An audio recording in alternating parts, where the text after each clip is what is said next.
विद्यार्थियों, माध्यमिक शिक्षा बोर्ड राजस्थान अजमेर ने पाठ्यक्रम जारी कर दिया, यानी सिलेबस जारी कर दिया है 2024 के लिए कक्षा 11वीं का। अब यहाँ पे हिंदी अनिवार्य की बात करें, जो कि 100 अंक का पूरा का पूरा प्रश्न पत्र रहेगा। इसको डिवाइड जो किया गया है यहाँ पे बता दिया गया है। अपठित बोध जो है, यानी कि जो आपने अभी तक पढ़ा नहीं होगा, जो आपका अपठित गद्यांश पद्यांश आता है, वो आ रहा है आपका 12 अंक का। रचनात्मक कार्य, जिसमें आपका लेखन संबंधी प्रश्न आते हैं, जिसमें लिखना होता है केवल आपको, जैसे कि आपके पत्र हो या फिर आपके औपचारिक पत्र हो या फिर आपका रिज्यूम राइटिंग हो या उसके अलावा जो शासकीय पत्र हो या आपका यहाँ पर रिपोर्ट राइटिंग हो, वो सारी चीज़ें इसमें आएगा आपका 25 नंबर। और व्याकरण संबंधी है जो क्वेश्चन 8 नंबर। आरोह भाग से 40 नंबर के क्वेश्चन, वितान से 15 नंबर के क्वेश्चन। अपठित में जो है यहाँ पे टुकड़े बता दिए गए हैं, एक काव्यांश आएगा और एक गद्यांश आएगा। काव्यांश पर आधारित 6 बहुचयनात्मक यानी कि एमसीक्यू प्रश्न देखने को मिलेंगे 6। और यहाँ पर जो है आपको यहाँ पर भी 6 बहुचयनात्मक, ये भी आपको एमसीक्यू देखने को मिलेंगे 6। और इसके बाद जो है रचनात्मक कार्य और व्यवहार लेखन जो है 25 नंबर का आएगा, जिसमें निबंध लिखना है आपको, कार्यालय पत्र हो गया, प्रिंट माध्यम और फीचर, प्रतिवेदन, आलेख, जनसंचार माध्यम पर आधारित प्रश्नों की संख्या आप देख सकते हैं यहाँ पर जो है वो दिए गए हैं। इसमें 6 अंक यहाँ से प्राप्त होंगे, 5 अंक यहाँ से, 5 अंक यहाँ से और 5 अंक यहाँ से और 4 अंक यहाँ से। व्याकरण संबंधी जो है 8 अंक के प्रश्न आएंगे। अविकारी शब्दों की जो संख्या होगी, अविकारी संबंधी प्रश्न 2 अंक के आएंगे। शब्द विचार संबंधी प्रश्न भी 2 अंक के आएंगे। और वाक्यांश के लिए एक शब्द या समानार्थी शब्द भी आपके 2 अंक के क्वेश्चन पूछे जाएंगे। वाक्य विचार भी 2 अंक का पूछा जाएगा। आरोह भाग से 40 अंकों का प्रश्न पूछा जाएगा, जिसमें से गद्य भाग से 20 अंक और काव्य भाग से 20 अंक आएंगे। गद्य भाग की बात करें तो यहाँ पे 2 में से एक गद्यांश का सप्रसंग व्याख्या करना है। 10वीं में से व्याख्या हटा दी गई है, लेकिन आपकी व्याख्या नहीं हटाई गई। और 4 नंबर का ये व्याख्या करोगे तो मिलेगा।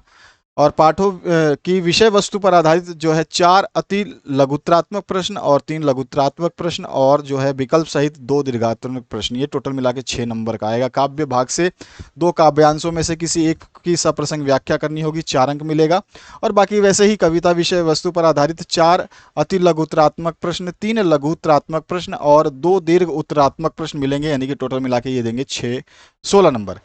वितान भाग 1 से टोटल मिला के 15 नंबर के क्वेश्चंस आएंगे, जो कि आपके विषय आधारित जो आपके बहुचयनात्मक प्रश्न आएंगे, ठीक है, 3 एमसीक्यू आएंगे। अति लघुत्रात्मक प्रश्न जो है 2 पूछे जाएंगे और 3 जो है लघुत्रात्मक प्रश्न पूछे जाएंगे, 11 अंक दे जाएंगे आपको। और विषय वस्तु पर आधारित जो है निबंधात्मक प्रश्न जो आएगा, बड़े वाले प्रश्न, वो 4 अंक का आएगा। और बुक्स का नाम आपको पता ही है, इस बार आपके जो है सिलेबस 2023 और 24 की एनसीईआरटी ने नई बुक्स लागू की हैं, जिसमें से आपने जो 10वीं में जो भी चैप्टर्स आपने जो चीज़ पढ़ी हुई हैं उनको हटा करके, कुछ पॉइंट्स को हटा करके यहाँ पे कम कर दिया गया है। हालांकि 11वीं में बहुत ही ना के बराबर कम किया गया है, 12वीं में बहुत ज़्यादा कम किया गया है। जो आपने 11वीं में पढ़ लिया, 11th में जिन बच्चों ने पढ़ा था और जो 12वीं में अभी गए हैं 12th में, तो 11th में जितने भी आपने पॉइंट्स पढ़े थे, टॉपिक्स पढ़े थे, जो आपने 11वीं में पढ़ लिए थे, वो 12वीं में से हटा दिए गए हैं। तो ये एक काम इस बार एनसीईआरटी ने कर दिया है।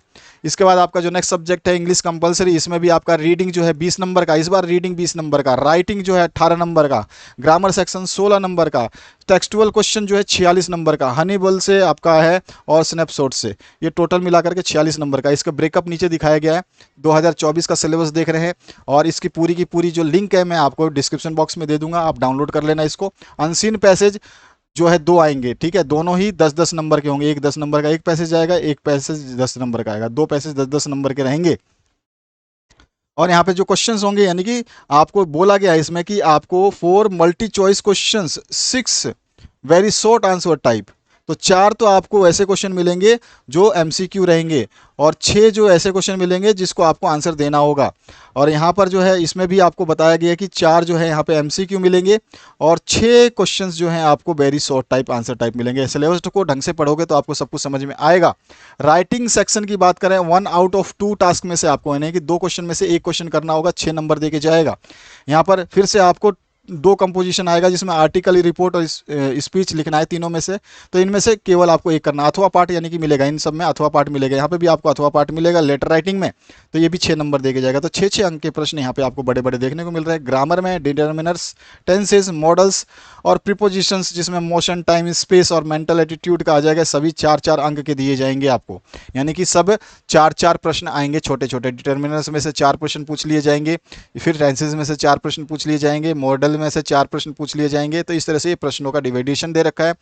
प्रोज जो बुक है उसमें से 20 अंक के प्रश्न आएंगे। टोटल जो टेक्स्ट बुक से 46 नंबर के क्वेश्चन आएंगे। 20 नंबर तो प्रोस में से आएंगे, हनी बिल में से, हॉर्नबिल में से, और 12 नंबर जो है आपके पोइट्री में से आएंगे। स्नैपशॉट में से 14 नंबर का आएगा। तो आप इनको जब जोड़ोगे तो 20 और 12 कितने होंगे, 32, 32 और 10 42 और 4 46, 46 नंबर का क्वेश्चन पेपर जो है यहाँ से बनेगा। सारा आपको दे रखा है कि कितने 1 आउट ऑफ 2 करने हैं कि 3 आउट ऑफ 4 करने हैं, सब कुछ यहाँ पे लिखा हुआ है। आपको बस कुछ नहीं पढ़ना है, बस थोड़ा सा सप्लीमेंट्री मैंने बता दी। हॉर्नबिल और स्नैपशॉट्स दोनों ही जो है आपके एनसीईआरटी बुक्स रहेंगी।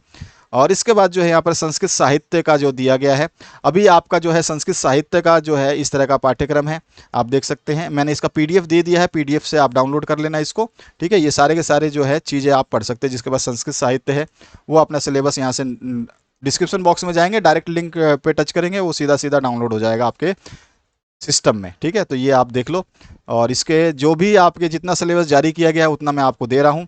और जिन बच्चों का अगर ऐसा लगता है कि उनके जारी नहीं किए गए, जैसा कि अभी आर्ट्स, कॉमर्स, साइंस के कंप्लीट जारी नहीं किए गए हैं, इंग्लिश लिटरेचर है क्योंकि उसमें political science, geography, history, chemistry, maths, biology और आपका अकाउंट्स और इकोनॉमिक्स, बीएसटी, इन सभी के अभी तक जारी नहीं हुए हैं। जो जारी हुए हैं वो हम दे रहे हैं आपको, और जैसे जैसे जारी होते जाएंगे हम इसी वीडियो के डिस्क्रिप्शन बॉक्स में उसकी लिंक जो है प्रोवाइड करा देंगे, उसको अपडेट कर देंगे, ठीक है। तो ये चीज़ आपको ध्यान रखनी है, हम सारा अपडेट करते रहेंगे।